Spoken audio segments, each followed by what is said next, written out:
The July 12th regular meeting of the Fairfax County School Board will now come to order. Please rise for the Pledge of Allegiance, a moment of silence, and the performance of the national anthem by Sachi Deeker, a rising junior at McLean High School.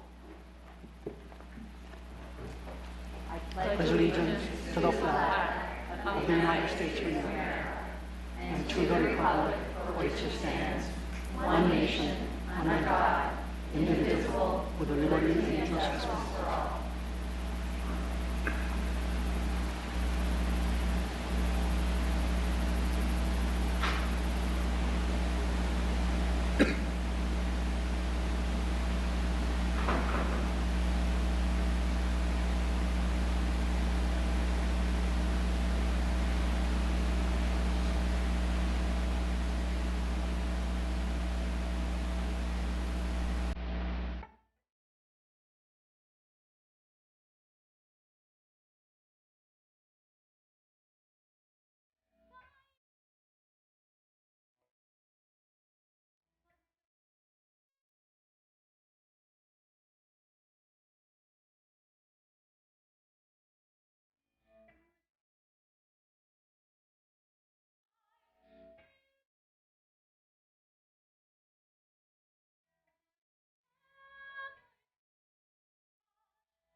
That was amazing, wasn't it?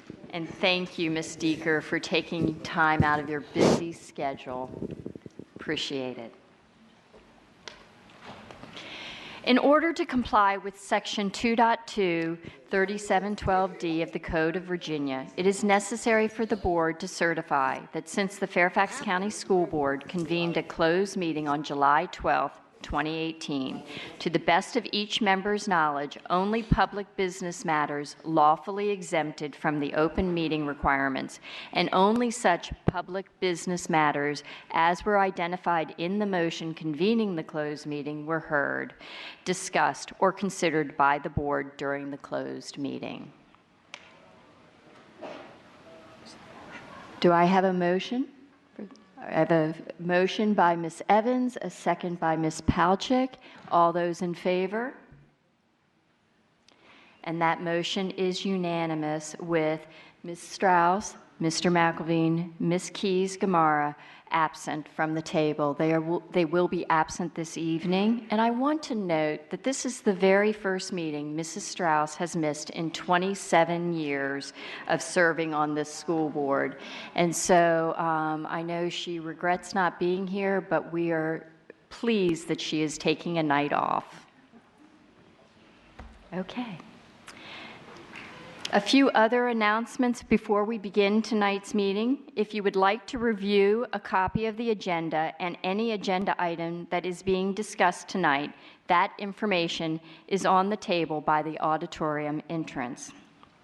Tonight's agenda is available by going to School Board on the FCPS homepage and selecting Board Docs under upcoming school board meetings. The meeting is also being streamed live online, and you can select Board menu from the full menu, then click on the Watch Live button on the school board meeting webpage. Please turn off or silence your cell phone.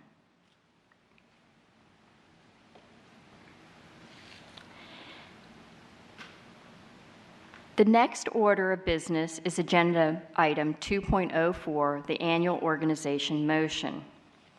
Section 22.1 7(6) of the Code of Virginia specifies that an annual organizational meeting, a school board shall elect one of its members to serve as chairman and may elect one of its members to serve as vice chairman, both for a one-year term, and shall also approve other appointments and designations of the responsibility necessary for board operations during the year. I will now ask Superintendent Brabrand to conduct the selection process for the school board chair for the next year. Dr. Brabrand? Thank you, Ms. Corbett-Sanders. At this time, I will open the floor to nominations for chair of the Fairfax County School Board. I nominate Karen Corbett-Sanders for chairman of the board. Is there a second? I second. Karen Corbett-Sanders has been nominated as chair. Are there any other nominations? Hearing no other nominations, the motion before the board is to elect Karen Corbett-Sanders as chair of the Fairfax County School Board. I'll call on those members who nominated Karen for comments first. Ms. Derenak Koufax, would you like to speak to your nomination? Yes, Dr. Brabrand, thank you. It is my pleasure to nominate Karen Corbett-Sanders as the chair of the Fairfax County School Board for the 2018-19 school year. Ms. Corbett-Sanders and I met several years ago when our children were in elementary school, and we were both serving as our district representatives for the Advanced Academic Programs Advisory Committee.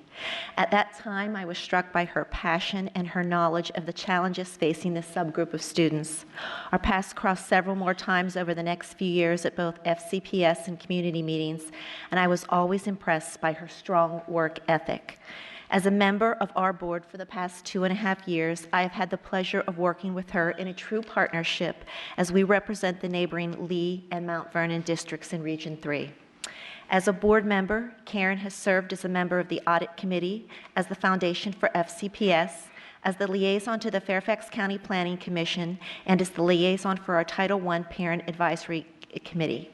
This year, she is, of course, currently serving as the board's vice chair. I know that Karen is motivated by board work. I am confident that she will manage with transparency and diligence.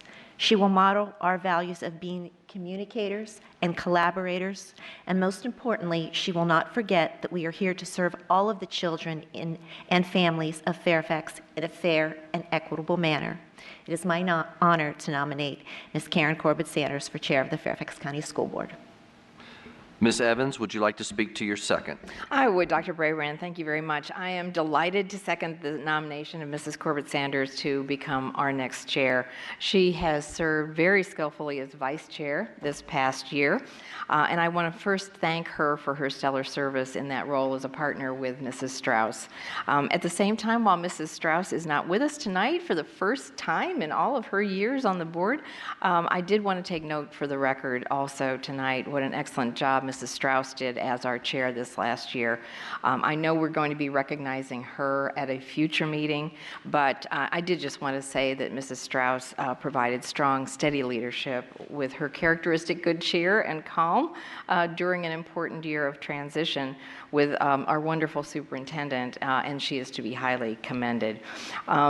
Going back to Mrs. Corbett-Sanders, I know she will move very smoothly into this new role as chair.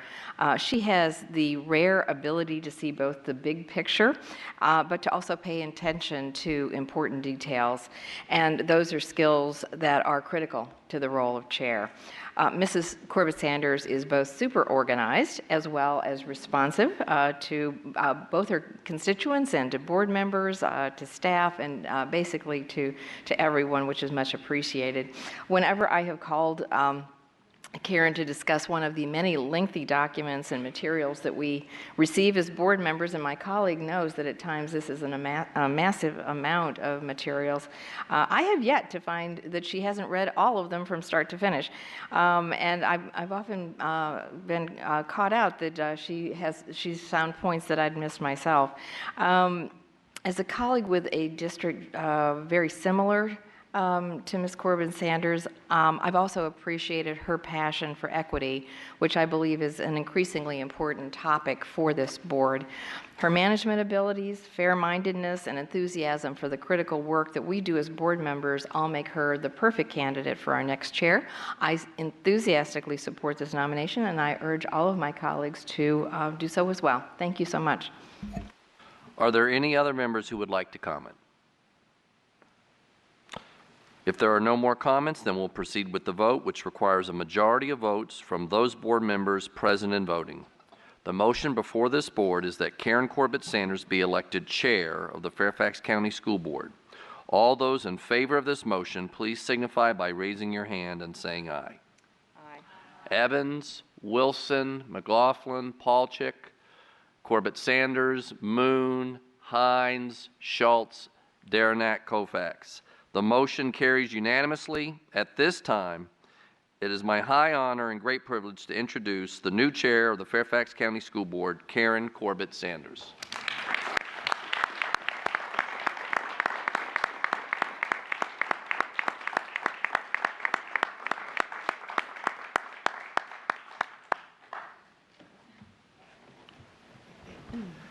It says in my notes, brief remarks by new chair. And my remarks will be very brief. Dear colleagues, I am truly honored and humbled by your support in electing me chair of the school board. To you and Superintendent Brabrand, staff, and community members, I want you to know that I take this role seriously, and I commit to each one of you that I will do my best to ensure that I work effectively with each member of the board to move forward this board's work in a transparent, collaborative, and effective manner. As the chair, I will work closely with each of you to facilitate the board's processes and encourage meaningful dialogue amongst ourselves and with the community to make sure our policy actions reflect our best thinking and the needs of our very diverse school system, where every child should be able to achieve their potential with an excellent FCPS education. Once again, thank you so much. And thank you for your kind words tonight as well. And although Ms. Strauss is not here, I do want to extend a very warm thank you for all of her work as the chair of this board, but also her work in mentoring new members on this board. I very much appreciate the opportunity I have had to work with her as her vice chair, and we will honor her appropriately at the next meeting.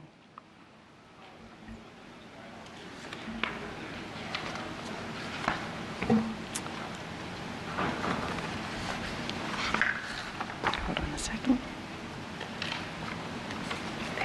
Yeah, I know. Yes. At this time, I will open the floor to nominations for vice chair of the school board. I nominate Il Young Moon for vice chair of the school board. Is there a second? I second that motion. Ms. Evans, would you like to speak to your nomination? Yes, I would, Madam Chair. It is my honor and pleasure to nominate Il Young Moon to be our next vice chair.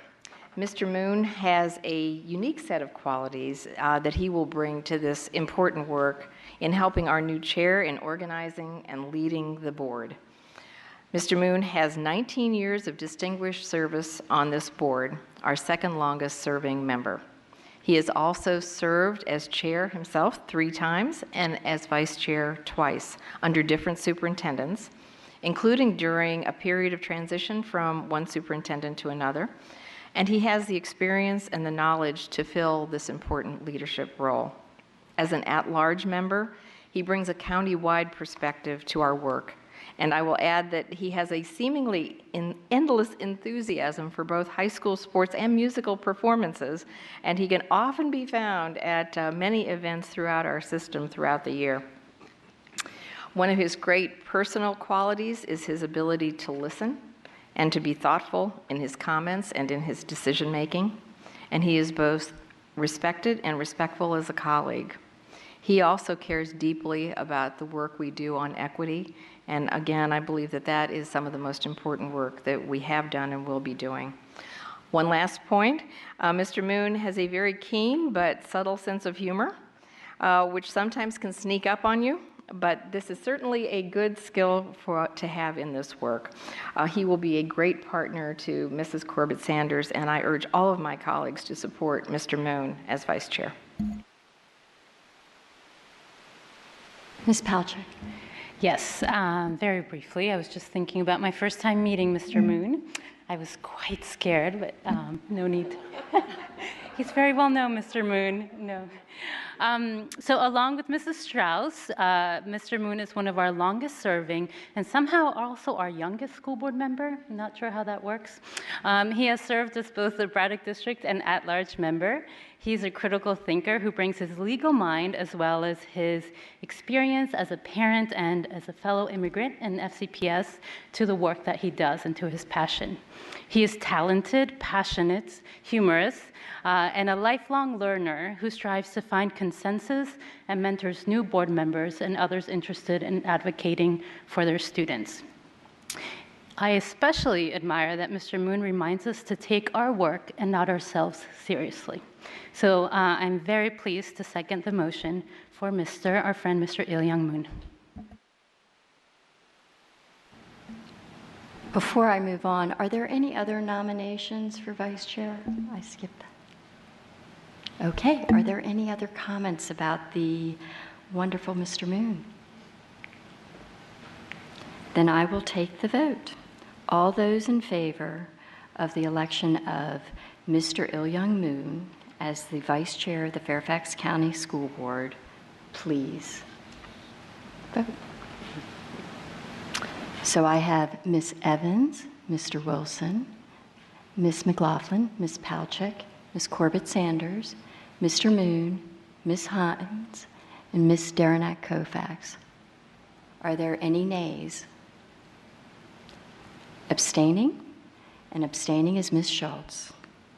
Mr. Moon, would you like to make a few remarks? Thank you, Madam Chair. My remarks is going to be even briefer.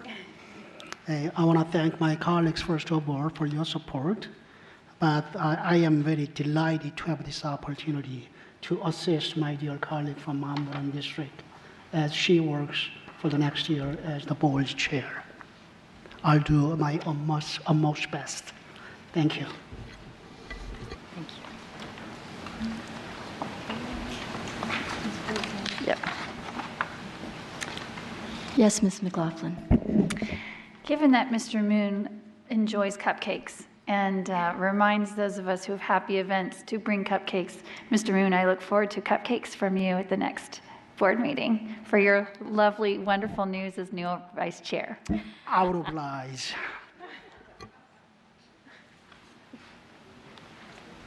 Cupcakes. Now I call on Mr. Moon for a motion. Thank you, Madam Chair. This is a routine but necessary organizational arrangements and appointments motion. It's rather lengthy, so please bear with me. I move that the school board authorize organizational arrangements and appointments as follows. 1. Designate the 2018-2019 calendar of regular business meetings, which are typically held on Thursdays. The board's calendar of meeting dates will be based on school year and will be published in July as detailed in attachment A of the agenda item. Special meetings, board committee work session, and other special functions will also be scheduled. Liaisons and committees will be organized to support the board's work. Committees of the 3 board members consider student disciplinary cases in closed meetings, typically on Tuesdays. The board does not customarily meet in August. 2, set the salary of board members at $32,000 per year and that of the board chairman at $34,000. And reimburse all board members for travel expenses and the conduct of school business, official businesses, including attendance at meetings at the same rate as employees of the board. 3, compensate the student representative for attendance at public meetings not to exceed $50 per day and reimburse for related travel expenses at the same rate as employees of the board. 4, appoint Francis Ivy, Deputy Superintendent, to serve as the Superintendent designee to attend any meeting of the school board that the Superintendent cannot attend.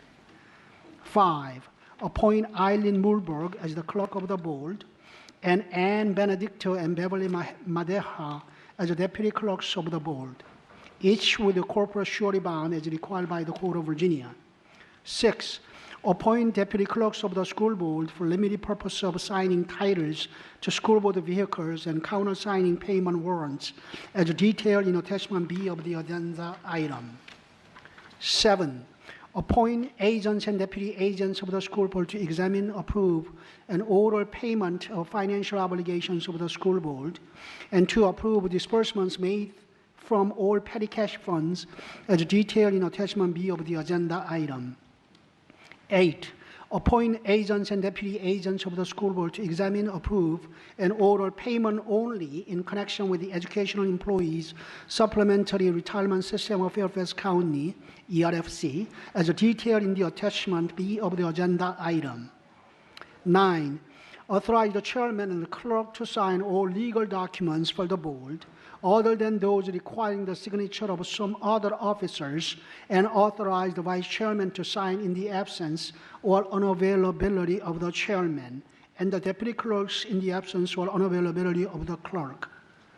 10, authorize Francis Ivy, deputy superintendent, and Marty Smith, chief operating officer, either of whom may act without the other, to execute official documents, including those relating to state, federal impact aid requiring the superintendent's signature, and those relating to the Virginia Department of Education reports, documents, requisitions, and other official correspondence in the absence or unavailability of the division superintendent, effective through July 31st, 2019.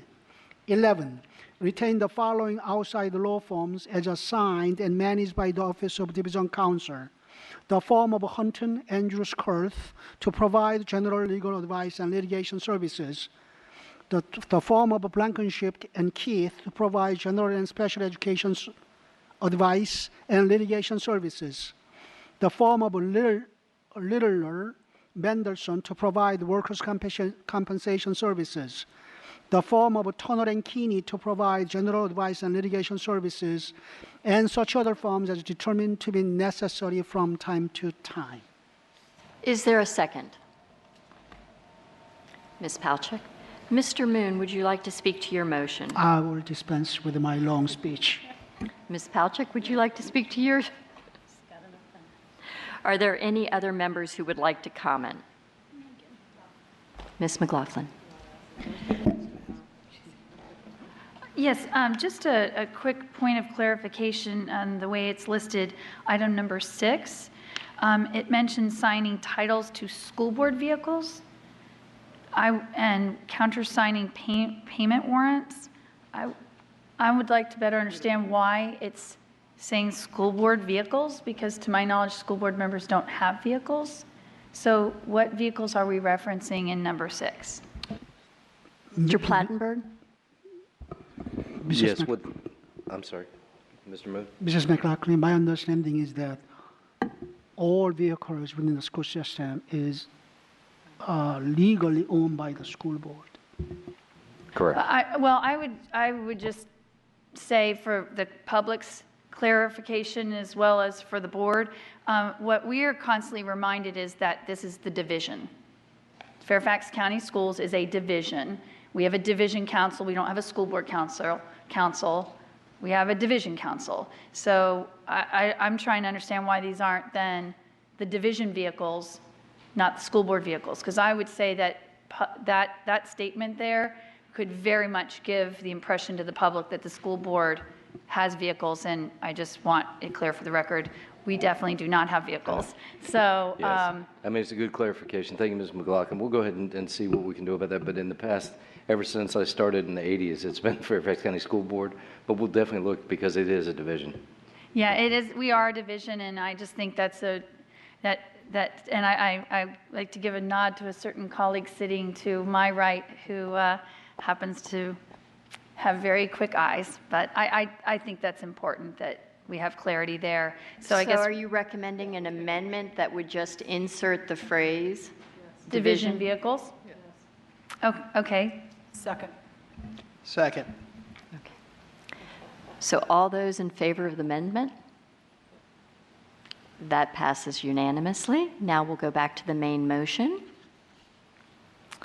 I'll read the motion again. No, okay. dispense with the reading? You should just read number 6. Just read number 6 for clarity. Just read number 6. Point of order, I move that we dispense with the reading of the motion. Okay. Second. So all those in favor of the motion? And that passes unanimously. Now I call on Ms. Palchik for a resolution honoring Dr. Chase Ramey. Whereas Dr. Oh, Dr. Ramey, would you please join us at the podium?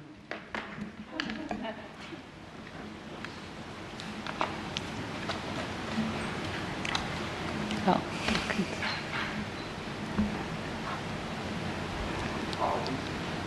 My fault. It was covered by paper clips. Whereas Dr. R. Chase Ramey has served Fairfax County Public Schools, FCPS, for 2.5 years with excellence, distinction, and dedication as the Assistant Superintendent, Department of Human Resources since January 4th, 2016, and whereas through innovation, creativity, and a commitment to continuous improvement, Dr. Ramey updated the Outstanding Employees Awards Program and FCPS Honors Events, and implemented a new program to honor select FCPS Cares recipients on a monthly basis to create a culture of recognition that celebrates the successes of FCPS employees. And whereas as the assistant superintendent, he led the creation and implementation of a principal pool selection process and teacher hiring protocols, ensuring equity and consistency of practices across all schools and departments in FCPS. He was the driving force behind adjusting our recruiting practices to ensure the best qualified candidates are made available to hiring managers, provided critical feedback and support to the team as talent pipeline projects, such as the IA, Instructional Assistant to Special Ed Teacher Cohort, were developed and implemented, created an environment where his team could approach critical problems using creative, out-of-the-box solutions, embodied the concept of caring culture in the execution of his work, and was a true champion of Goal 3, Premier Workforce. You will miss that one. And whereas Dr. Ramey, through his leadership and never-ending dedication, has led human resources in a new direction with focus and clarity that will shine for years to come. He has made the phrase, "From hire to retire," a measurable goal for FCPS to strive for.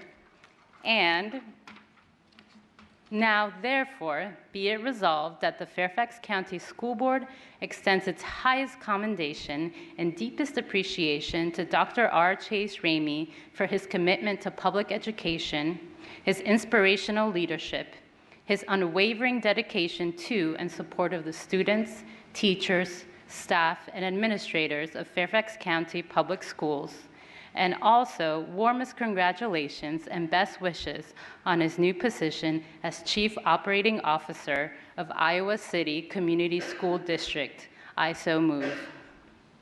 is there a second? Ms. McLaughlin?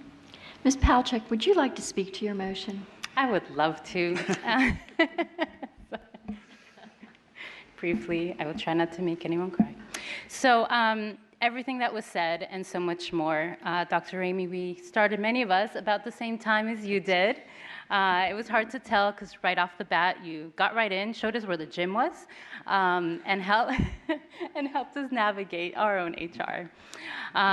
I've just been so impressed by visiting, hearing from teachers, principals. Just the other day, I was sitting with a principal who is just very sad to see you go. They are impressed by the progress you've made, your demeanor, your ability to solve problems, and to really take an HR lens to our education system. You helped lead very successfully my favorite calendar committee, 2 years now, which brought together stakeholders from across the system and from our community to help decide our future calendars. You've also always had the most professional demeanor, sense of humor. You're a great listener. You listen to every single one of us, including staff and the community, and take all viewpoints into account when solving problems and coming up with solutions. Above that, some may know he has been teaching, I believe, 1 or 2 courses while being our assistant superintendent. I had a chance to speak with your students, and definitely you show a caring culture in that atmosphere as well. I know that your family is very important to you, and I understand that as someone who moved away and came back. I know how important it is close to home. So I do have a creative solution for you. I think I've shared it before. We know that you and your wife have a lovely little baby, and you're looking for some more support and family. There are several of us here happy to adopt you. It's okay. You don't have to go to Iowa. You know how much we love Iowa. That being said, we really, truly are honored in your short time here. It feels like a long time. You have implemented many, many changes that will have a very powerful impact from here into the future. I know your staff is very grateful for all you've done, and you certainly have made a big change for FCPS. So thank you, safe travels, and we hope to see you soon. That offer stands anytime you are adopted. Thank you. Ms. McLaughlin, would you like to speak to your second? Yes, I would. Dr. Ramey, I joined this board in January of 2012. So I spent 4 years on this board before your arrival. And I very much wanted to be able to second the motion tonight because it truly captures what an incredible leader you have been in your time here with us. I teased you that as happy as I am for you in this incredible opportunity, how upset I am with you that we're losing you because you really have been an inspiration. As a board member, I have had people come to me, employees, families in need that related to HR issues, and every single time you were tireless in your effort to understand the issue and to assist the families and the employees. And every single time, it just reinforced my deepest gratitude for every single day that you have been here with us at FCPS. When Dr. Karen Garza created the caring culture, I don't think she had any idea that she was going to find someone to head our HR department that could do a more beautiful job than you have done for all of our employees. And I hope you know that you are going to be deeply, deeply missed. And more importantly, we hope you'll keep us updated with photos, and that you know that this will always be your home as well, the Fairfax County family. And thank you for being such an awesome member. It's been a joy to work with you. Ms. Schultz. I'd like the telephone number of your new boss, please. You know, there's times when you get a notice that somebody is leaving, and as happy as you want to be for them, you are just a little ticked off. And boy, Iowa's gain is our loss. The head of HR of Fairfax County Public Schools, as not only the largest school system in Virginia, the 10th largest school system in the United States of America, and I think we're at about 40,000 full and part-time employees, is a massive, massive job. And so you leave a gaping hole. The solace is that your wife and your new baby are joining you in a new venture that is going to build a strong school system in Iowa and a strong family for you personally. And for that, I'll replace a little bit of the hole with some joy for you. We were made better for you being here. Ms. Hines? Yeah, thank you. 2.5 years? I can't believe, I mean, you've accomplished a great deal, you know, it should have taken more time than that, but I feel like we're only just getting to know you too. So, yeah, we'll be so sorry to see you go. Just my own anecdotal experience of the difference that you've made in the school system. I go out every summer and I talk to all the principals in my neck of the woods in the county, and I just want to listen, you know, what's on their minds, you know, what's going on. And 2 years ago, all they could talk about was how hard it was 3 years ago, how hard it was to hire. Just all the things that were working against them. We were making budget cuts. There were problems with demographics, figuring out who was coming. They felt like, you know, and it's not that we didn't have good HR work before. We did, but there were unsolved problems, right?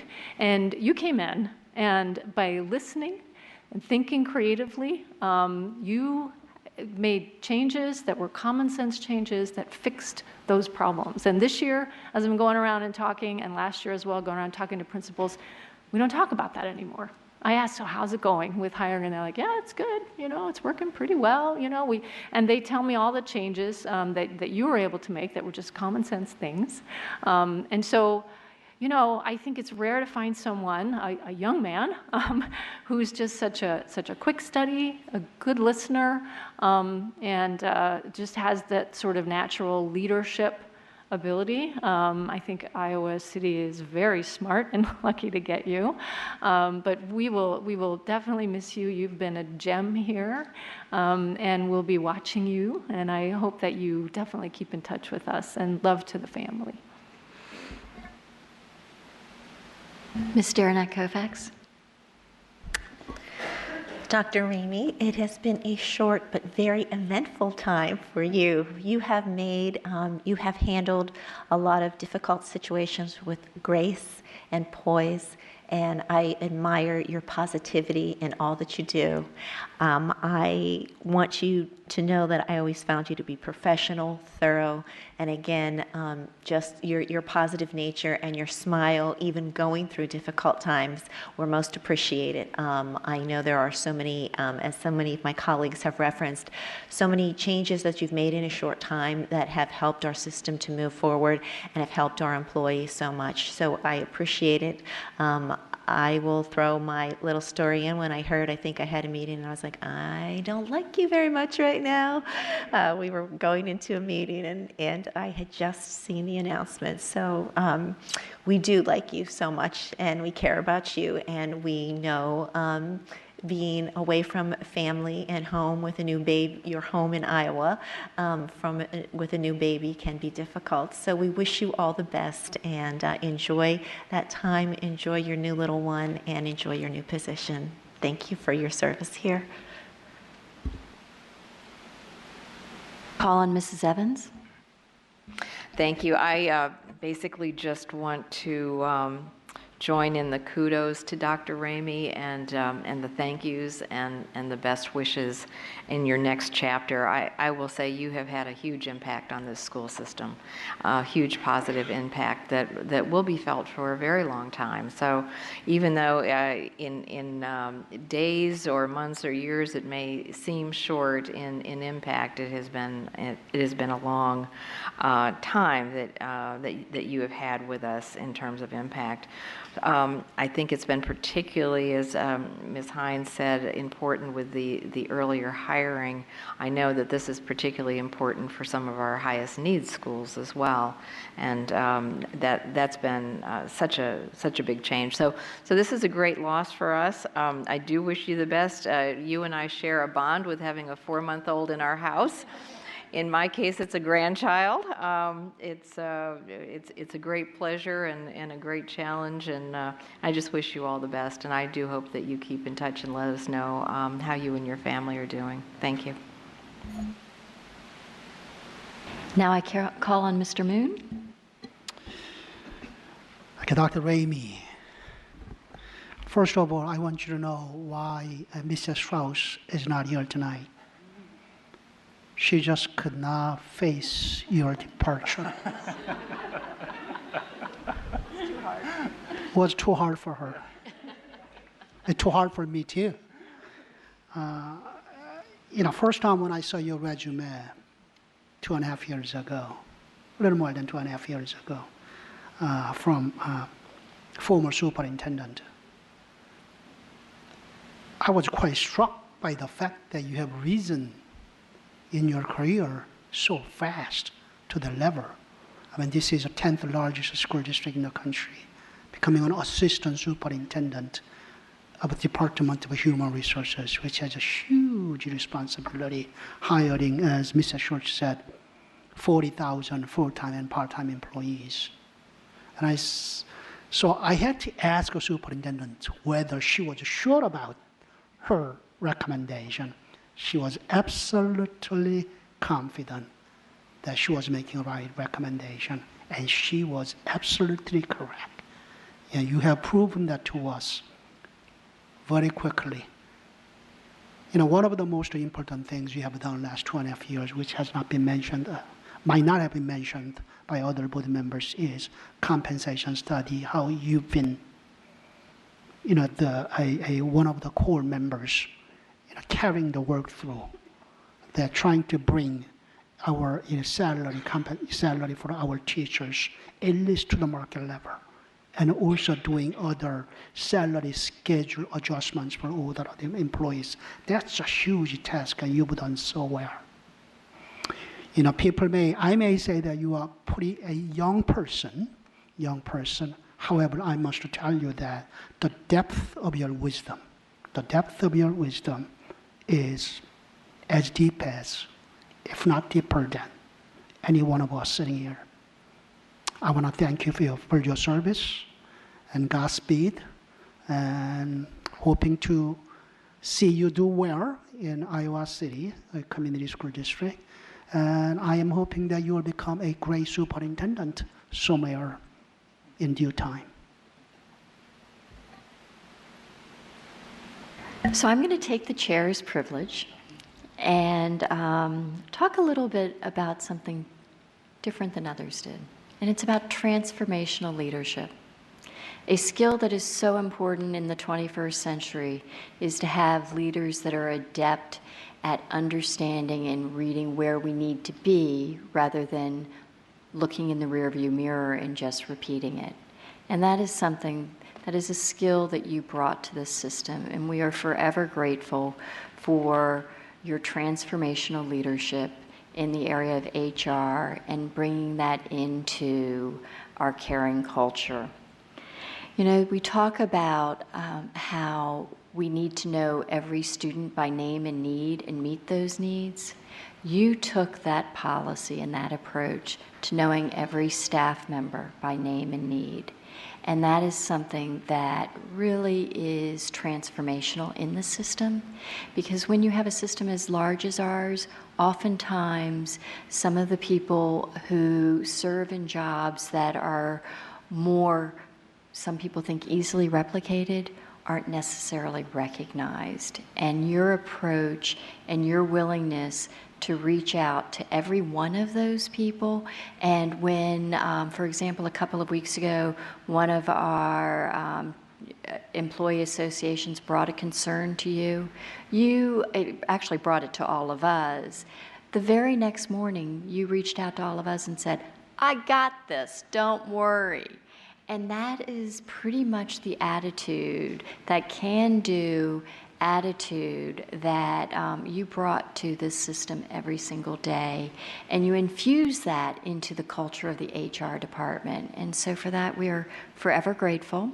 Having spent some time in Iowa City, I'm a little biased. I understand why you're returning there, but you know that there is a saying, there's no place like home, so I understand you're returning home, but we want you to know that this is also your home and you're always welcome to come back. So with that, I will take the vote. All those in favor?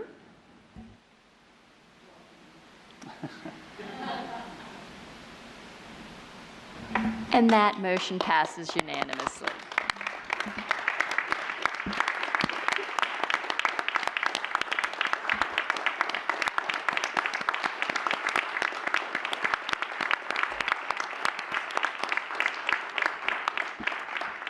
At this time, I'm pleased to invite Dr. Ramey, his many friends and colleagues, to please join. Do you want to speak now?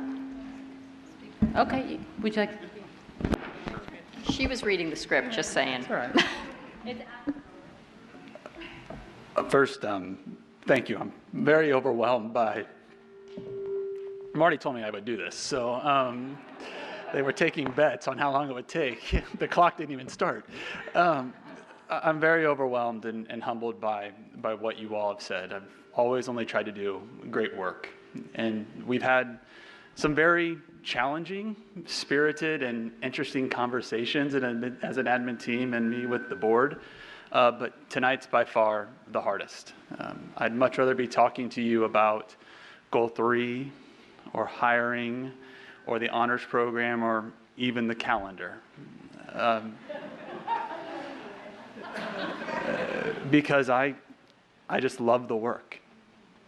And it's easy to come to a place where you love what you do every day. And I loved coming to work here every day. And it wasn't just the work, but it was the people. The amazing leadership team, a group of the most gifted educators I've had the privilege of being with, and entertained my crazy ideas 1 minute, and then when I would tell them, whoa, we can't do that. That's an HR violation, the next. And our principals that were quick to embrace the changes that we made and always looked for the good, even when we stretched them to do things they hadn't done before. And most importantly, the members of my HR team, or our HR team, and many of them sitting here tonight,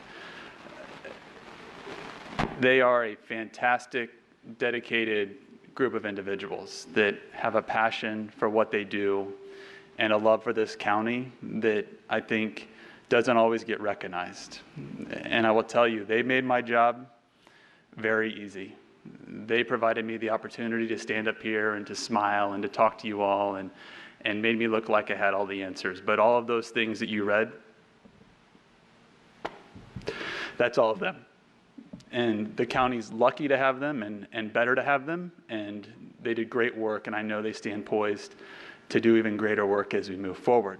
But the other thing I learned here in Fairfax County is that life's not all about work. It has only been 2.5 years, but shockingly, not only big changes professionally, but personally. I've been married since I got here, and I've had a child since I've gotten here. My wife and I were blessed with our first baby this spring. And so no matter what I do or where I go, Fairfax and Fairfax County Schools will always have a special place in our hearts. And while a brief chapter, I'm very honored to have served the greatest school division in the nation. Thank you, and I will truly miss being a part of Fairfax County Public Schools. Thank you.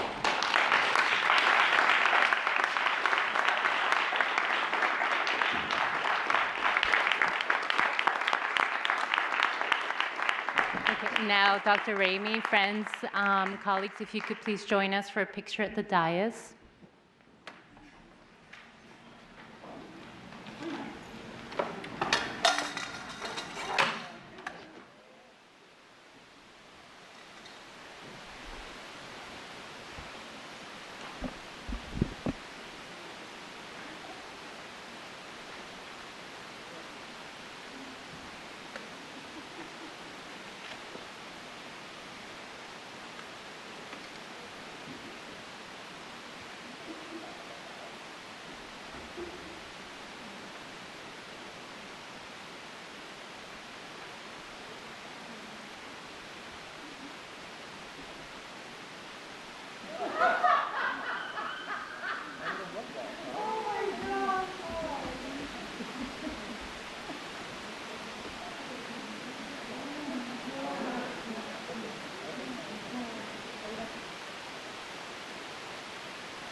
Geez, can you tilt the clock up a little? There you go.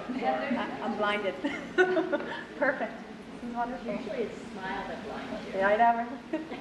Nice big smiles, everyone. Looking right here for 2, 1, and 2. Perfect. Thank you so much.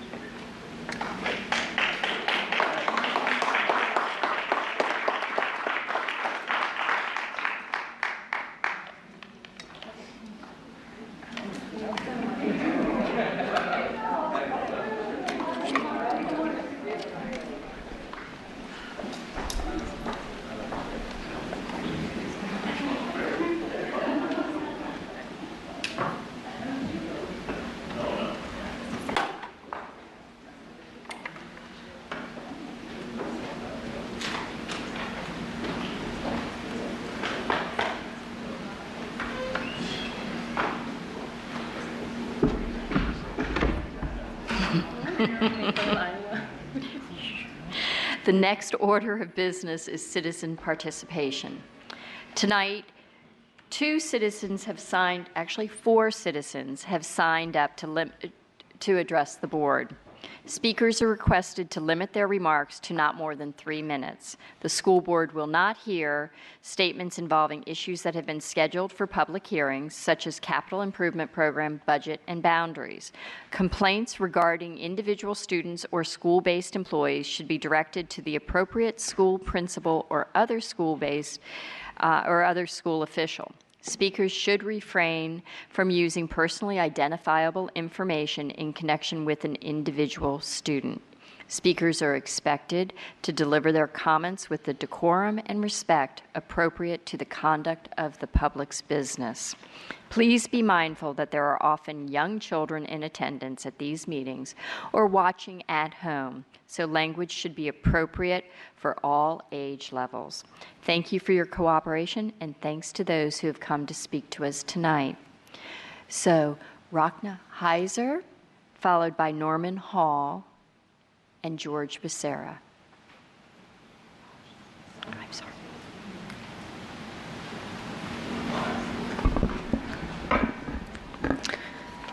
Hello again, I'm Rachna Heiser.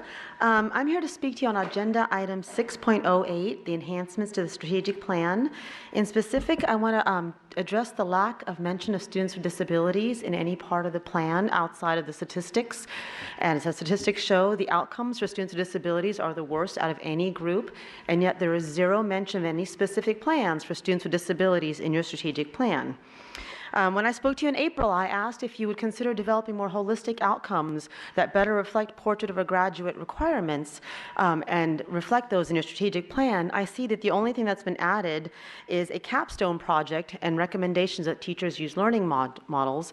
This certainly doesn't get to the resiliency, teamwork, communication, diversity, and all of the other great goals you have in Portrait of a Graduate. It doesn't address the growing need for graduates that have career and technical skills and other workplace skills. It's still, most of your measurements in closing achievement gaps, 90% of them are still on test score based, SOLs, APs. I do see that you have one of your outcomes measurements as students shall have a college or career plan after high school, but what does that mean and how is that measurable? My son has an IEP. He has transition plans in his IEP starting at age 14. Have you all ever seen any of them? They're written by the student without parent input, with no measurable goals in them at all. You know what my son's IEP plan is? He wants to get an apartment. You know what the goal is to get there? He'll learn to do his laundry. Is Fairfax County having him do laundry at school? Because if they're not, I don't see how that relates to anything that's happening in his school day. So I also see that one of the measurements you have for students with disabilities is on-time graduation rate. 90% is what's listed. I would ask you to look at what type of diploma is reflected in that graduation rate. As you may know, there are multiple types of diplomas that are available for students with disabilities. If they do not receive a standard or advanced diploma, they are not eligible for federal student aid. They're not eligible for NOVA without extensive placement testing. They're not eligible for most technical training programs or colleges. So an on-time graduation rate that includes any piece of paper they may get for attendance doesn't really accurately reflect what I think you're trying to reflect, which is achievement. So I'd ask you to look at some of these measures a little bit more closely. In terms of caring culture, I would like to ask that you perhaps specifically include a goal around neurodiversity and around understanding that people with disabilities are part of the diversity of human behavior, that disability should be included in the equity plan as diversity, that cultural responsiveness needs to have a culture of strengths-based, ability-focused education for students with disabilities. Right now, disability is way too segregated and siloed in the mentality in our school, and I think, unfortunately, to me, that's reflected by the fact that disability is completely missing from your report, despite being 14% of your population. I also close with a significant number of your achievement statistics, the AP scores, the SOL scores. There are a good number of children with disabilities who don't take those tests at all, and that's not reflected. Please, this is one of our most vulnerable with the worst outcomes out of any group in our county. Please reflect them as part of the whole county, not siloed and segregated into a special education department. Thank you for your time.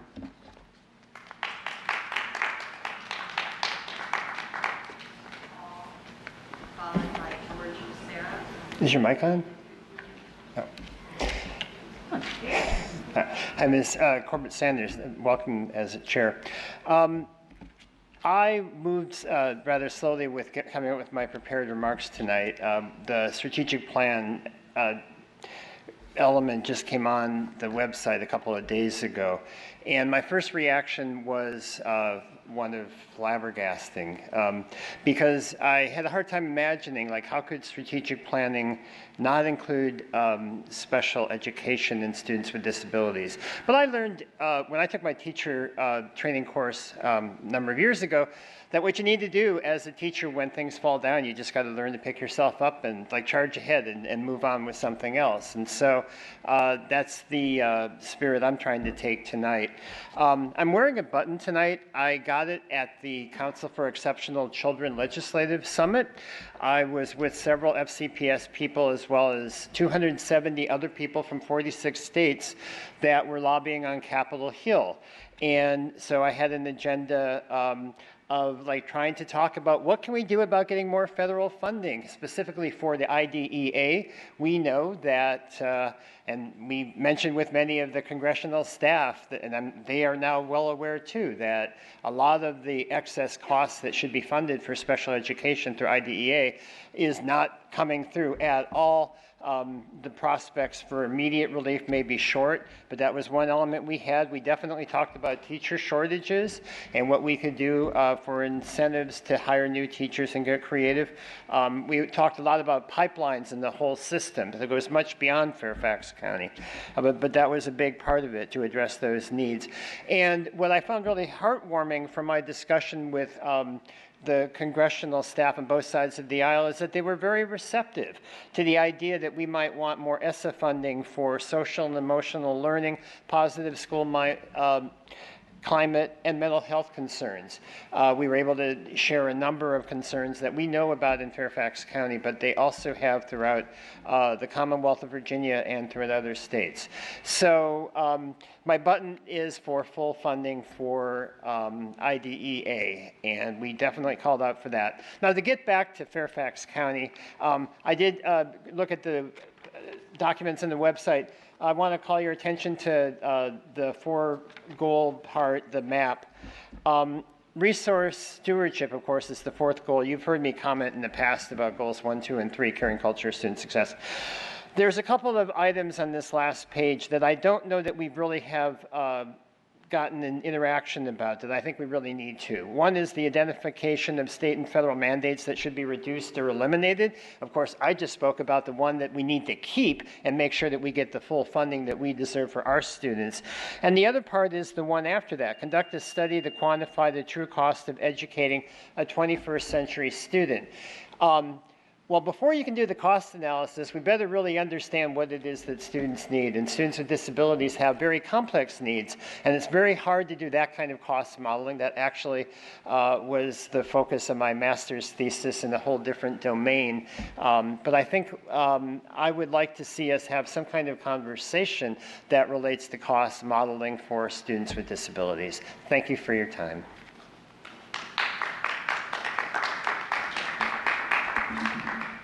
Mr. Becerra, followed by Amanda Campbell. Good evening, Superintendent Brabrand. Congratulations, Chairman Corbett Sanders and the rest of the school board. Also, congratulations to Miss Ivy for your position. I haven't been here in about a month, been out of the area, had a blast. Wanted an update or maybe a request. Maybe it's a little selfish. I'm just trying to get an update on the February 8th forum topic that Ms. McLaughlin and Ms. Corbett Sanders brought up in terms of the joint custody, shared custody. At that meeting, which I heard this morning, all 5 portions of it, it was mentioned that it was a quick, pretty much turnaround from the system, a 1-pager maybe. I just want to know when the deadline will be. I'm not asking for when. I just like to know if you can post it on board docs when a response will come. Because as we're doing this time of year, new organizations, new policies, the system between the county and the police want a new SRO policy by the school year for training. I think a simple request, something that was brought up February 8th, now it's 5 months. You guys are off next month. You guys won't touch this at the earliest until September. That's 7 months for a 1-pager. I understand you're busy. I understand there's budget. I understand there's many needs. I'm just asking for a simple request on board docs when a response will. If you say 2 years from now, that's fine. At least I get a response. In terms of that topic, an option, again, for another year for parents with joint or shared custody, you have to deal with a policy. There really isn't an issue at this end. It is an issue at the practice, at the principal and teacher level. Principals have the discretion of how they want to interpret law. And sometimes the teachers only follow orders from the principals, again, because that's their boss. Then a parent like myself, 7 schools this year, daughter doing bull run. I will be, again, like you say, Dr. Bravan, you told me before, you like to observe, George. Yes, I do observe. I do listen. I do look. I do size up people. I do see where filters come through. And again, I had to do that at Bull Run for another school. I don't know how that teacher will react. Open house on August 23rd. Back to school night, August 23rd. I do not know how that principal, but I've been at Eagle View, been at Center Ridge, been at Kings Park, and I've felt the pushback. So I'm just asking for a simple request. Just tell me if there's problems with, the topic was transportation. But the one topic also that is really effective is non-custodial parents should also receive comparable weekly folders and/or other school communication. I think legally we can receive academic folders. And I've heard many lawyers and judges say that to me. So I don't understand where the problem for a simple request is. Again, I just want to get when a response will come back. I'm very sensitive of the needs of the community and what other topics are more important maybe. But when the topic was brought up, 35% of the families have parents living separately, you stated, Ms. Corbett-Sanders. 35% out of what? 118,000 families from last time I heard. So roughly what? It's a good chunk there. So thank you very much.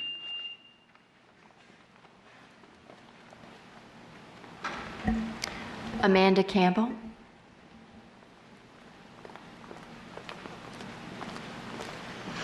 Good evening again. FCPS staff has referred to special education as the, quote, Achilles heel of FCPS. After having watched that statement, I am shocked at how little the strategic plan addresses the needs of students with disabilities. When I first saw the portrait of a graduate image, I have to admit I found it a bit ironic that communicator is the first attribute highlighted. I am already on record with this body in May of 2017 discussing the difficulties I had in procuring appropriate speech services for my daughter with childhood apraxia of speech. I am also on record with the ACSD in April of 2018 discussing the issues that we had getting the appropriate implementation of assistive technology. I do thank Dr. Meyer immensely for meeting with me after that ACSD meeting, and I do believe that she sincerely wants to address the issues that I raised. I appreciate her time and care in listening to my concerns.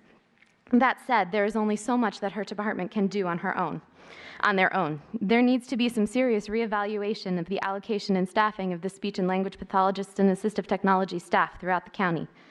They serve the population that needs the most assistance with learning to communicate, and yet they have massive caseloads and are spread far too thin. A nonverbal child who has the capacity to be verbal, whether it's with assistive technology or physically, should not have to fight as hard as we have to do to get the necessary services. If the board is serious about the portrait of a graduate applying to all students, then there need to be some serious discussions about appropriate staffing models and levels in special education and related services. Looking at the student success portion of the plan, I am surprised to see that the action plan makes no mention of improving inclusion opportunities for students with disabilities as a way to help close the achievement gap. I know that inclusion was the charge of the ACSD this year, and I've read their report and extensive recommendations.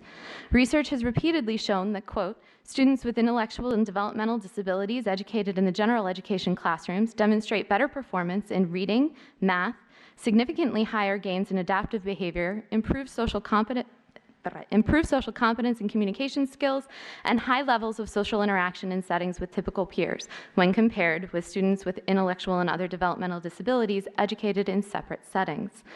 There are absolutely pockets of excellence, as Dr. Brabrand calls them, across the district, and it needs to be a priority to increase the consistency of inclusion implementation district-wide. Regarding the Premier Workforce section, I am disappointed that I don't see that any of ACSD's recommendations included in the action plan. As of last night, there are 363 open vacancies in FCPS. 331 of those are teachers. Over 40% of those current vacancies are special education positions. Our special education students are the ones who need the most consistency in their teachers, and yet they are also the hardest positions to fill and to retain their teachers. The board needs to seriously consider the staffing model changes and extended contract recommendations made by the ACSD.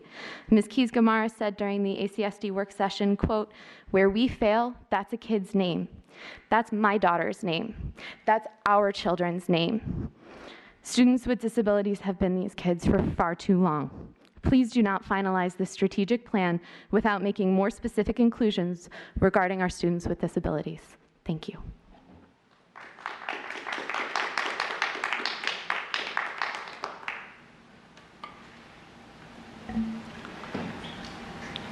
Item 3.02, the fiscal year 19 Office of Auditor General Risk Assessment and Audit Plan. I call on Mrs. Hines for the introduction. Okay, thank you very much.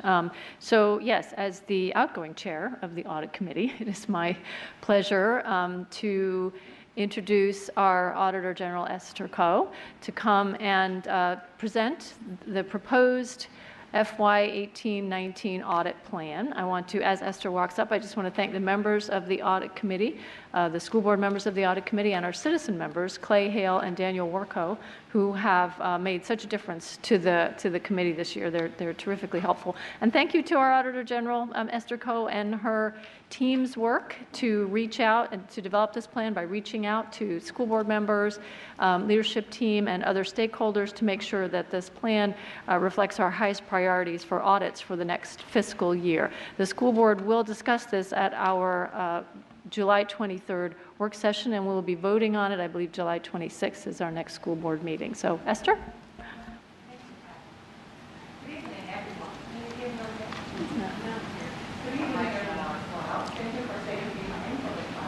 Is the mic on? Oh, now it's on. So it is my pleasure to present the annual risk assessment and audit plan with you tonight. And I would like to share with you the thought process behind the risk assessment process, as well as the upcoming audit plan. During this presentation, I will follow the one-page summary that is on the screen right now. And then the full risk assessment and audit plan report is also online for your reference. Annually, my office conducts an independent risk assessment and develops the audit plan based upon the risk assessment results. There are two objectives with the audit plan. One is to promote FCPS achievement of its strategic goals, in particularly the resource stewardship. And secondly, the objective is to accomplish the Office of Auditor General's mission, which is to independently determine whether the ongoing processes at FCPS are designed adequately, functioning in an effective and efficient manner, and be fully accountable to the Fairfax County citizens. During the risk assessment process, we focus on evaluating the financial, reputational, operational factors, as well as if there are any opportunities for improvement within FCPS. We started the risk assessment exercise by reviewing the secondary and long-term priorities carried forward from the previous years. And then we added new topics in FY19. Based upon benchmarking with other school districts, hot topics within FCPS, and any prior Office of Auditor General audit results. After we collected all the potential audit topics, we included the financial implications so that we can see the financial factors, as well as conducted one-on-one interviews, as Ms. Hines has mentioned, that we interviewed with 50 FCPS employees, including the LT team members, the directors, the coordinators, as well as principal. We also solicited feedback from the school board members as well as the audit committee citizen members. And I'm grateful that we have collected valuable feedback from each one of you. With the above assessment, we are able to evaluate the potential audit topics into three categories, namely primary, secondary, and long-term priorities. During FY19, my office proposes that we perform audits listed under the primary category. The FY19 audit topics identified under the primary categories in alphabetical orders are: number 1, business process turnover audits. Number 2 and 3, they are the local school activities fund audit for the 2 years ending June 30th, 2018 and 2019. The 2018 one is a carry forward audit from the past fiscal year. Number 4, Medicaid reimbursement program. Number 5, payroll oversight and process. Number 6, safety and security compliance with state regulations. Number 7, specific contract audits for instructional services and information technology departments. Number 8 is the use of trades and staffing reserve. The potential risk areas and the preliminary audit scope for each of these topics have been listed in the full FY19 Risk Assessment and Audit Plan report. As you can see in the table put up on the screen, it showed that most of the FY19 audits are performance-based. So you may ask what performance-based means. So according to the government auditing standard, performance audits are audits to provide findings or conclusions based on the evaluation of sufficient and appropriate evidence against set criteria. I would also like to take a moment here to explain our internal audit process at FCPS. So we will start with the risk assessment that I have just taken some minutes to explain what this is, and then it will follow up by the planning, execution, reporting, and last but not the least is the audit follow-up. My office follow-ups on all recommendations provided to FCPS after an audit is completed. One step which is not shown here is there should be an arrow pointing from the audit follow-up back to the risk assessment process. To my internal audit clients, it doesn't mean that the audit will never stop. But it just means that the audit cycle each year should be more informational and feed back into the entire risk assessment process for the next year. In addition to the 8 proposed audit topics for FY19, my office will also focus on the following duties, which is listed under number 3 outcome. We will follow up on all the audit recommendations, as I have mentioned, to ensure the audit findings are timely, monitored, and mitigated. We will start looking into the FY20 risk assessment, so I will be reaching out to you all again to solicit feedback. And we will continue to manage the fraud, waste, and abuse hotline independently. We will also increase the use of audit technology so that we can make smarter choices for audit samples and be able to run audit analysis and report automatically and increase the quality of the deliverables. Last but not the least, my office will continue to meet the professional education requirements so that we can stay on top of the local government auditing requirements and be the subject matter experts. In closing, I would like to thank the school board members and all the audit committee citizen members and the leadership team and the staff in all departments contributing to the FY19 risk assessment and the audit plan process, so that FCPS will continue to enhance the resource stewardship and our commitment to accountability, open communication, and transparency. Thank you. Thank you, Ms. Coe. Do any of the board members have any questions of Ms. Coe? Oh, okay. Ms. Schultz? Sorry, I don't know if our lights are working. So as I've expressed previously in discussions about contracts and audits, if you could slide down just slightly on the presentation that's on the screen, that's fine. My question, because I wasn't on the audit committee, the audit topics in alphabetical order, and you list 8. My question is, and I continue to be a little bit frustrated, and maybe this is a going forward message, the amount of money that is associated with each of these areas, to me, becomes crucial to communicate for transparency purposes. For example, on local school activity funds, what is that amount annually? Do you know? 22 million for okay. FY17. So 22 million. How much is the Medicaid reimbursement component? I don't have it in front of me, but it is in the detailed report, so I don't want to misspoke at this time. I think it's a few $1 million. A few million. Okay, so a few million versus 22 million. That becomes the magnitude of areas of focus of dedicating staff time versus potential risk on the different types of risk. You know, reputational risk, financial risk, legal risk in terms of litigious exposure become crucial for me to understand as a board member, especially if I don't happen to sit on the audit committee, that we just get a synthesis of it, and so then we'd have to direct our time to go to the back to the detailed audit report.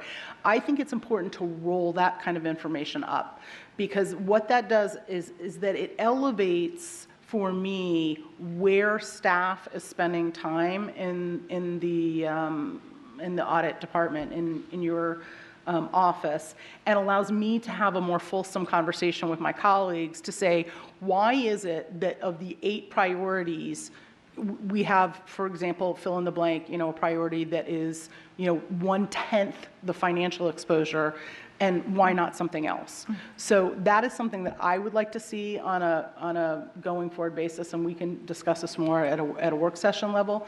Another question I have specifically with that list of 8, and I understand it's in the detail, but this is the public isn't necessarily going to drive to the detail. So a good comprehensive, you know, overview becomes, I think, essential at this kind of juncture. When you say specific contracts, contracts have been a concern for, you know, big segments of our community, and sole source contracts, the competitive nature of it, and what we're doing about it. When you say specific contracts, is there a particular area in which you're going to be looking? So thank you for the question. And first of all, with related to your first comment, definitely we can work that into the one-page summary going forward. But we do consider the different factors, and financial factors definitely is a key one. That's why you see topic number 5, payroll oversight and process, is there, because that is $2.2 billion, I think. So financial do mean a lot to us. So that's why when we come up with the plan, we try to balance that to have some of the items that have significant financial impact. Some other ones may have less, but they may have higher operational and reputational impact. With related to the local school activity funds, because it is required by the Virginia Code, that's why we have to include it every year. I know that the dollar amount at the school level may not be as much, you know, as a centralized process, but that is the reason.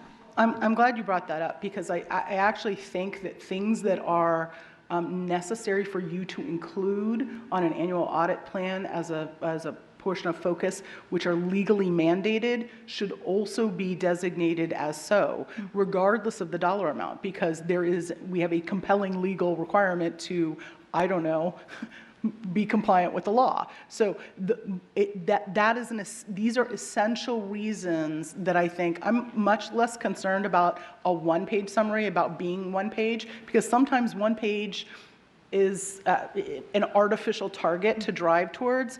I'm not interested in a $3 billion entity in consolidating to one page for convenience of brevity.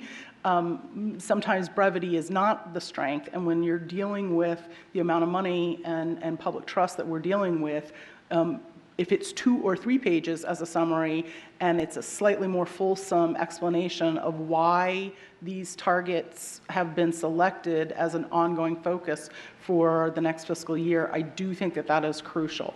And thank you, because I had payroll written as one of my others. You know, billions versus a couple of million. I think that having that as a part of the narrative of why this is the focus is necessary to do in the roll-up, and I look forward to an ongoing discussion with that. If you have anything else that you want to add about the specific contracts, I would welcome it. Yeah, so the contracts, I would like to propose each fiscal year we will be focusing on different departments. In FY19, I propose to start with Information Technology Department, IT Department, as well as Instructional Services Department. In FY18, we have looked at the overarching procurement process. So that we started with that. And then in the upcoming year, starting in FY19, I would like to focus on the user kind of aspect of how they manage and monitor the contracts. In terms of the dollar amount, I don't have it in front of me, but they are in the full report. And definitely, sole source contracts is one of the contracts that we will be selecting samples on, and then we will also select other types of samples as well. Because from our work session, if I recall, we're at about 33% at this point of this current fiscal year, 33% of our contracts have been sole sourced. And so I do look forward to that being a specific goal in this going forward, a specific dive. And I believe that Dr. Brabrand and the board, we had a pretty healthy discussion about that, about the concern, if nothing else, from a reputational risk perspective. And I say this, as a former contracts professional, that these are definite areas of concern for me in a strategic plan way, because this is resource stewardship. This isn't our money, this is the public's money. So thank you. Mr. Wilson? Thank you, Madam Chair. If you could just explain for the public and for me, actually, just a little bit more about the listed audits that are planned. In particular, what is the audit and payroll oversight and process? $2.2 billion, obviously, that's a big number. So can you just give us a little more detail about what will constitute the audit? So, and I don't have the full audit report here with me, but then the preliminary audit scopes within the audit report, but at a high level. So we were mainly looking at the controls and processes managed by the payroll department. So we would check whether, that the time, because payroll is easy, right? Easy in a sense in terms of formula, it will be the numbers of hours work multiply kind of the rate. So we'll be validating the inputs into the both numbers and then to ensure that it equal and can be recalculated and reconciled back to the total number financially. But we also want to look at to the risk about the various processes, because at FCPS we do have many different types of payroll structure, meaning different pay structures for different types of employees. So we will be doing testing over there, and then we will also looking at the compliance aspect with state and federal laws. And that's what I remember, like at a high level, about the scope of work. Okay, well, I think at the work session we'll have deeper discussion on, but I think that it would be helpful, similarly, if you could just explain what the safety and security compliance audit is about. So the safety and security compliance will be limited to look at the state regulations compliance. So I know that recently there is some discussion surrounding the threat assessment and also the emergency preparedness of the school system. So that is very different, totally different from what I put down on the audit plan. What we have here is to see if FCPS is following the state required regulations. All right, well, thank you very much. Excellent. Thank you, Mrs. Clark. Appreciate it. Oh, I'm sorry, Ms. Evans. Thank you. I will hold most of my questions for the work session. I just wanted to clarifying on the appendix in the report, and when it lists school board and audit committee citizen members. I apologize if I missed this. This is all 12 school board members plus the citizen. Thank you, Ms. Evans, for the question. So I sent out a request to all the school board members and audit committee citizen members for feedback. Right. So at the end of the day, I think I collected 5 feedbacks in total, and then each one of the respondents provided 5 topics that I included in that particular column within the appendix. Oh, so you, okay. Well, the reason I ask is that there are some priority ones that have no school board members that listed any interest, and so I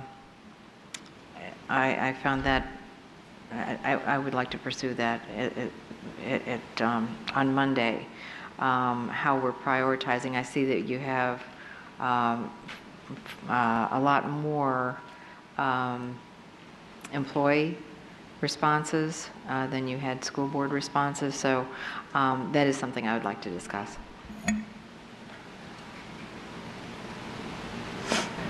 With no other comments, thank you very much, Ms. Coe. Immediately following this presentation, the FY19 audit plan will be discussed at the July 23rd work session, and action is required for the July 26th regular meeting. I will be skipping section 4.01 of the agenda because we will be going back into closed session. And now for item 5, the consent agenda.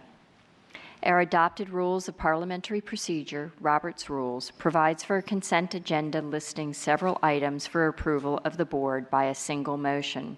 Many of the items listed have gone through board review, and documentation has been provided to all board members and the public in advance.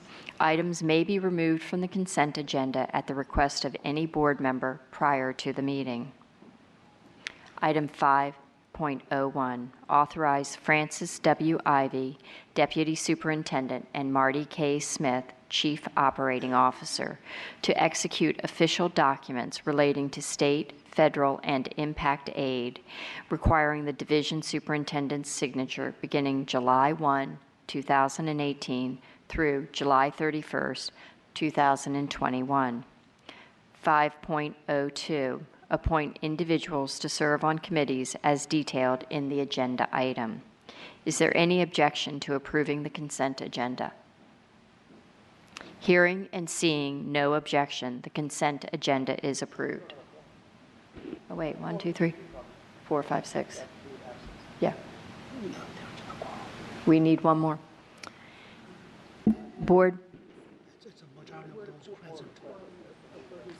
Yeah. So we have Point of order, it's a quorum of the people who are here at the meeting, and we have a quorum of those who are in attendance.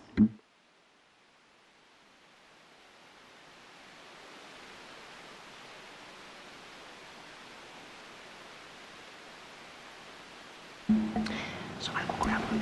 Yeah. Board members, could you please return to the table? No, we appreciate it. Thank you. I should have focused on the fact that people had left the table.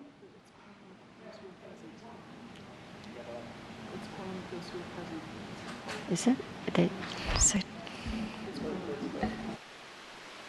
We have people coming back very quickly, so hold on.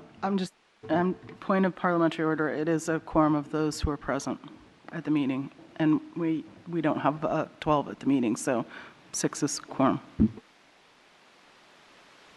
Thank you, Ms. Schultz. So going back to the agenda item, shall I reread it? Okay. I was listening to it on the TV back there. Excellent. So is there any objection to approving the consent agenda? Hearing and seeing no objection, the consent agenda is approved.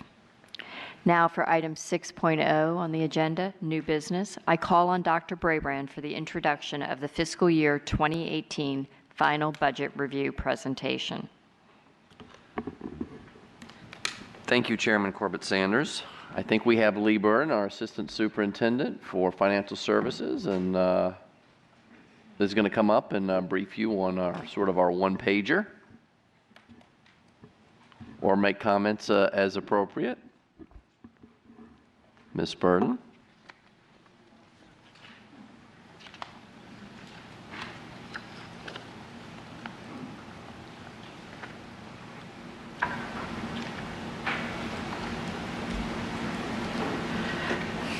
Good evening.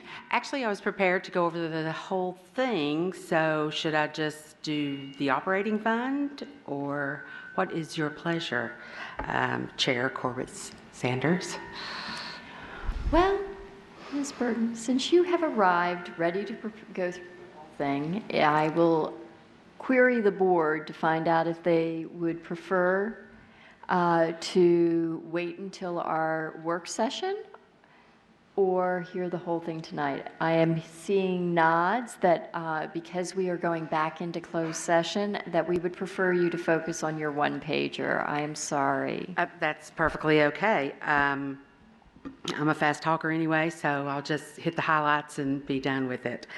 Chairman Corbett Sanders, members of the school board, and Dr. Braybrand, the year-end review offers an opportunity to review and revise the fiscal 18 budget based on current year trends that have become known or requested since the third quarter review that was adopted on March 22nd.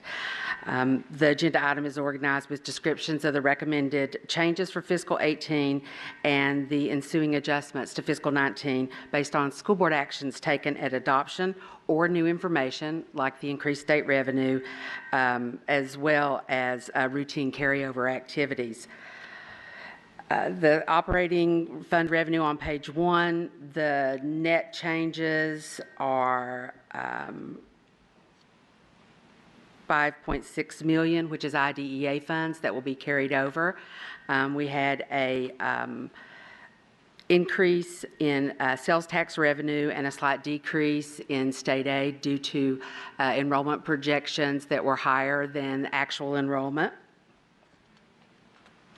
The other revenue increased about $600,000, which is the miscellaneous revenue. On page 2 are the fiscal 18 expenditures, which primarily include funds that are multi-year grant funds, reserve funds, encumbrances, undelivered orders, multi-year projects, and school and department carryovers. All of those are carried forward into will be carried forward into fiscal 19. I can go over the details of that at the work session. The expenditure adjustments essentially line up with the revenue that we're carrying forward. And all of the other funds are multi-year, and so any fund balances or differences from budget to actual in fiscal 18 or revenue to expenditures automatically carries forward. Thank you, Ms. Burden. I will tell you that your narrative provided to the board in advance was absolutely fantastic, and I almost felt like you were talking in my ear, and you provided a very substantive brief to us, so we very much appreciate it. Do any of my board members have any question for Ms. Burden tonight? I'm just going to say I'm looking forward to having a more fulsome conversation. I just hope you can indulge that we have an unfortunate, extension of a closed session, and we're certainly going to take full advantage of our time with you at the work session. Not a problem. Thanks. Yes, Mr. Moon. Madam Chair, we have a work session on July 23rd, correct? That's correct. I would like to ask my board members to send in questions if you know what you want to ask in advance of the July 23rd. Ms. McLaughlin? Yes, Ms. Burden. So I'm just wondering in terms of our work session that I believe is this next Monday. It's going to be in 2 weeks. July 23rd. Oh, we're not having, so we have a full day Monday work session, but we're not going to see you there. We are on that particular topic. Correct. We will see you on an evening one. Okay.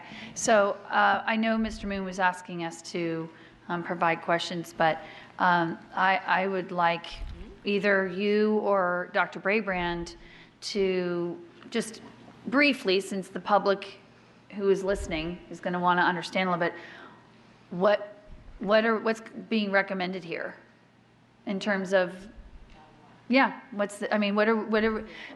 this is the accounting of it, but what's going to be the recommendation coming from Dr. Braybrand about what we're going to do with this year-end budget finalization? Well, the actual funds after fiscal 18, the balance after all of our routine carryover items, reserves, the flexibility reserve, fuel reserve, and those sorts of things, there's $24.6 million left, and that would be dedicated to fiscal 20 as a beginning balance, which is about $400,000 more than the beginning balance in fiscal 19. I guess the one item that's not part of routine adjustments that we normally do at this time of year is the Safety and Security Initiative, and the new state revenue, that $3.3 million, which that's being used if it's approved for the Safety and Security Initiative, and year-end funds are the recurring ones, and then year-end funds of $1 million are being used for the dual lock classroom replacement. Okay, thank you. I mean, I think that's important just in terms of for not just our county residents, but also our employees. These are big numbers, and sometimes it's hard to put these type of large numbers in context to the even larger number, which is the $3 billion that we expend on an annual basis. So I do think it's going to be really important that people understand that in context what we typically carry over each year, and that again goes to best practices for budgeting and fiscal responsibility. And so people don't look at it as if, gosh, so you could have given us a raise that was even more, because 24 million sure sounds like a lot of money. But again, helping people understand that the reason we do these carryovers is so that we can year in and year out manage this budget in a best practice manner. Does that make sense? Ms. McLaughlin, I'm so glad you made that point, because I know in the work session less people are listening. This budget honors our commitments that we made at the year-end budget around our bonus, placeholder, our step for the grandfathered VA and the CIS employees.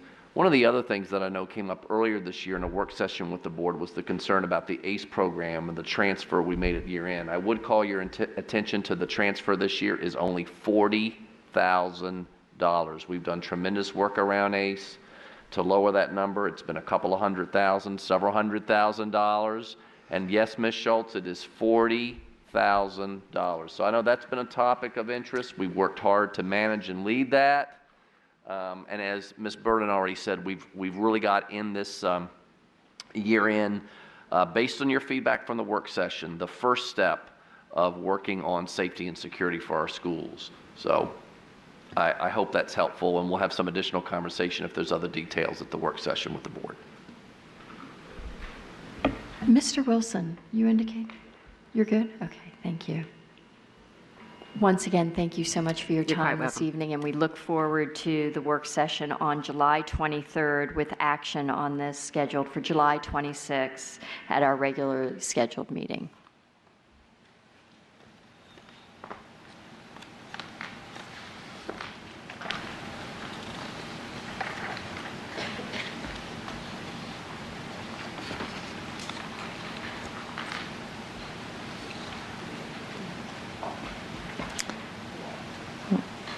The following are new business agenda items. There will not be a vote tonight on these items, but action is scheduled at a future meeting.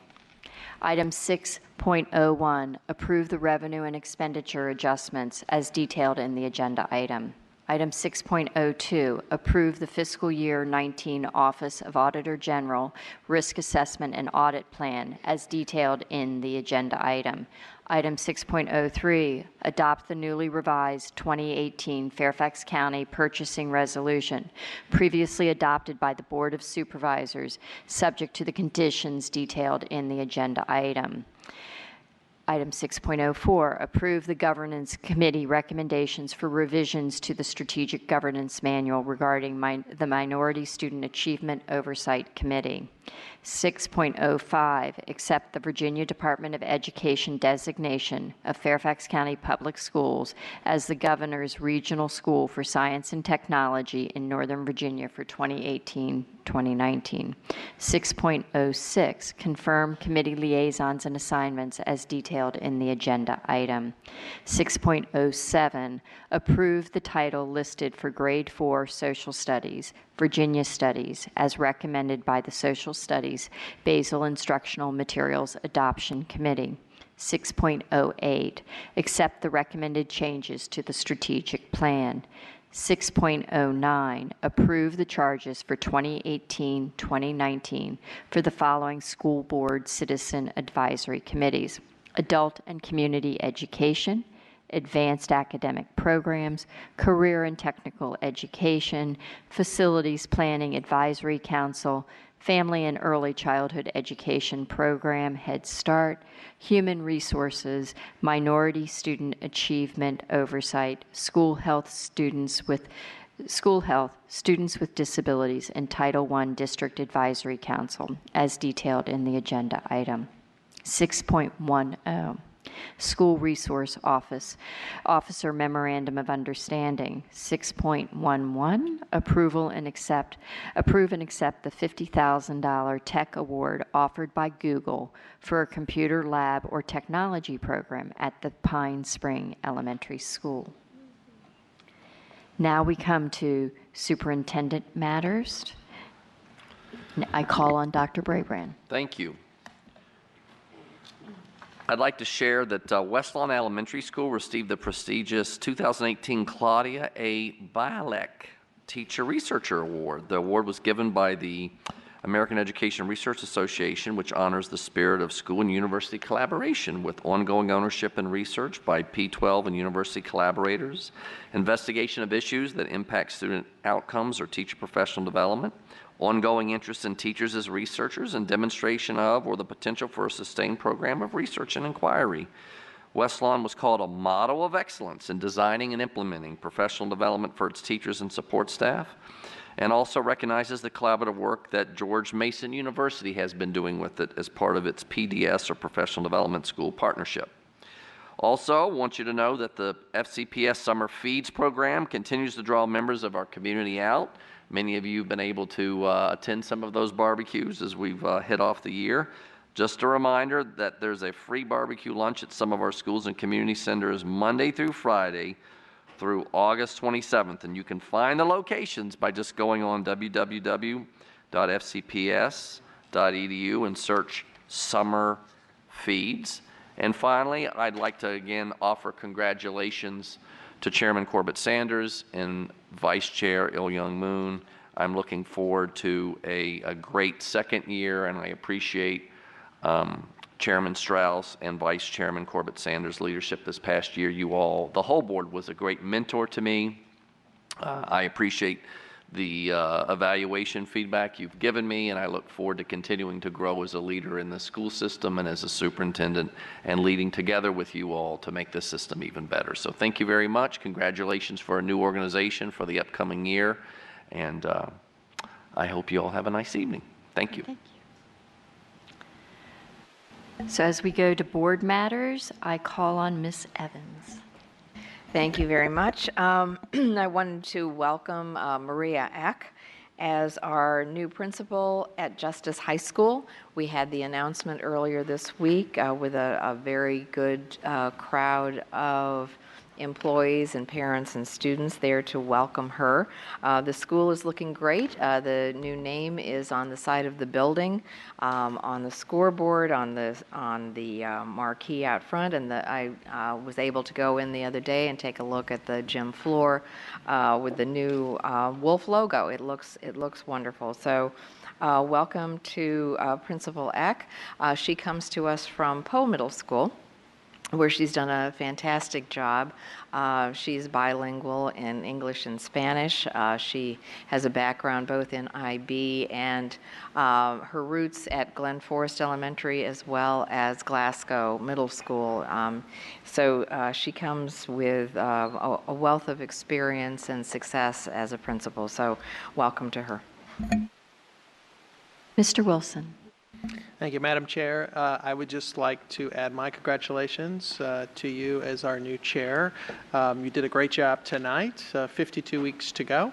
I hope that all the evenings are as fast and as drama-free as this one. Thank you. Ms. McLaughlin?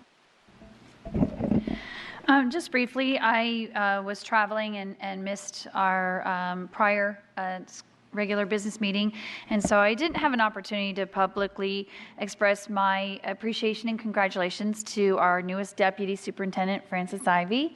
I have so enjoyed working with you as the Region 5 Assistant Superintendent.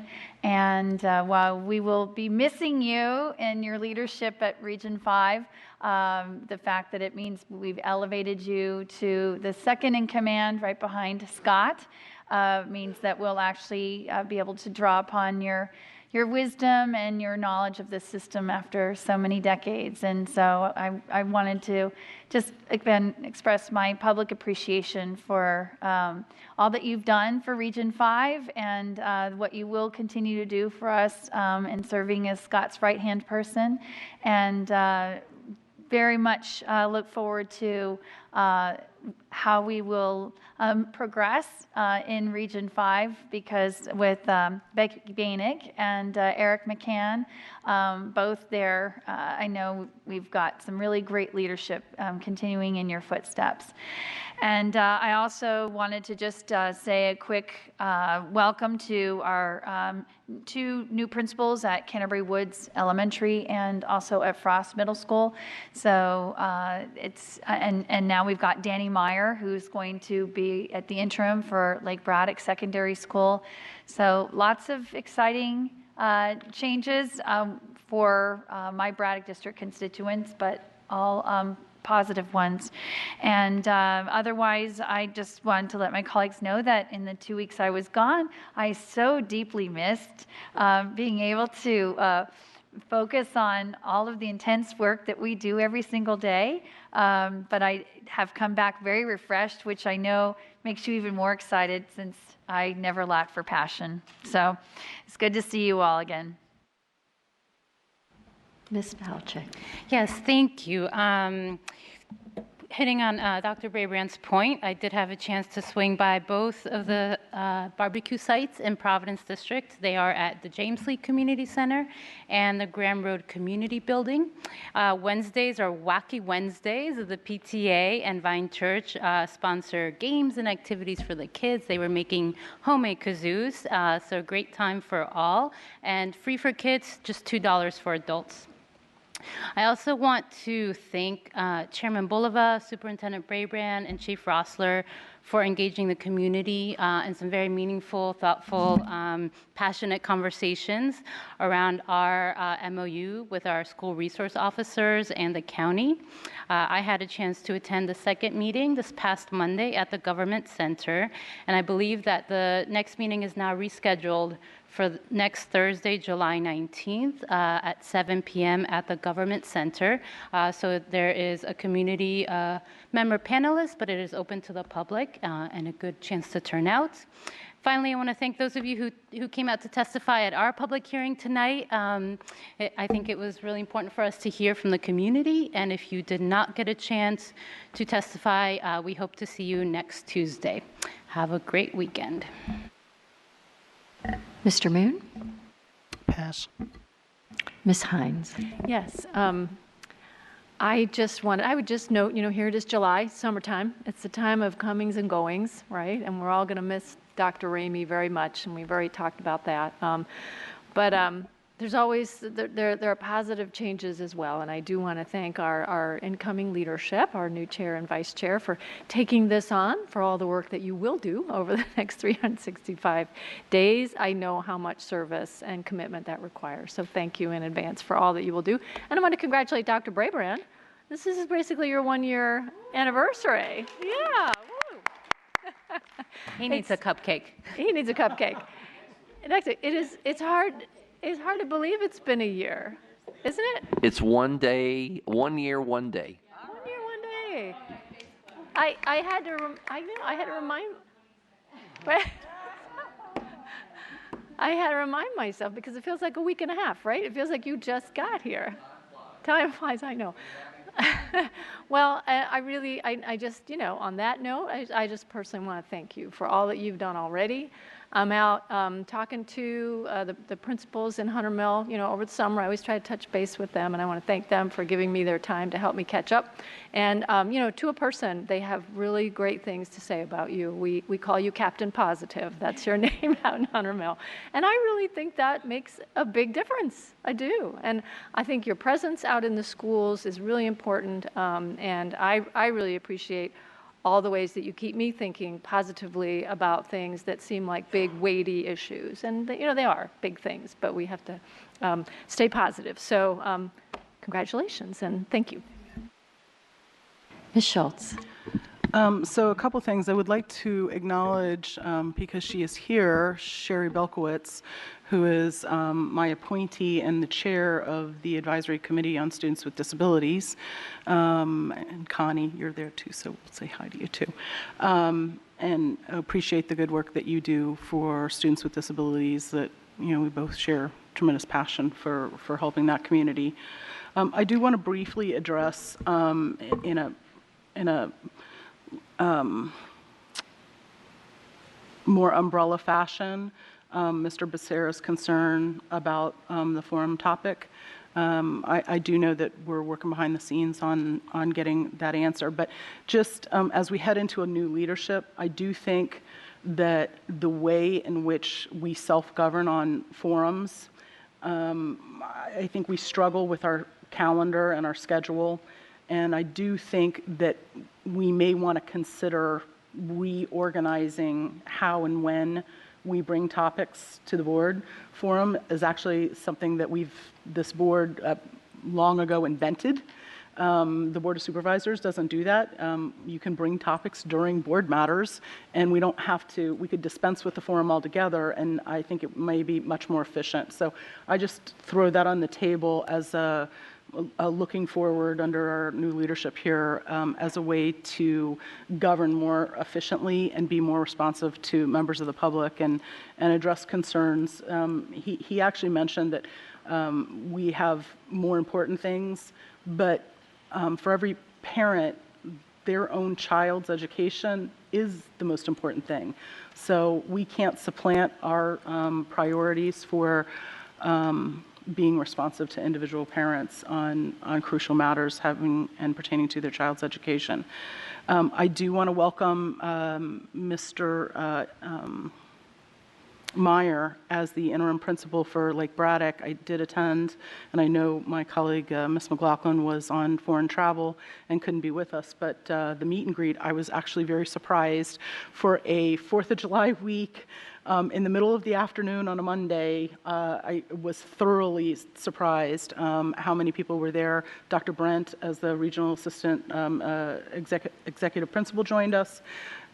People were very forthcoming and very earnest in their desire for a quelling of the waters and some good leadership going forward this school year, and I think that Principal Danny Meyer offered that as an interim, and I was very grateful for his willingness to meet, even though it was a holiday week.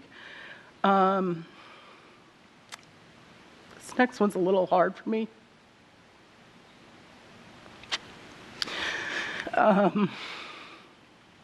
I did a calculation this week that I have now been to more funerals for children than I have for adults. And my heart goes to the Robinson community, and specifically the Robinson lacrosse community, in a horrific accident that happened this week, about 90 seconds from my house,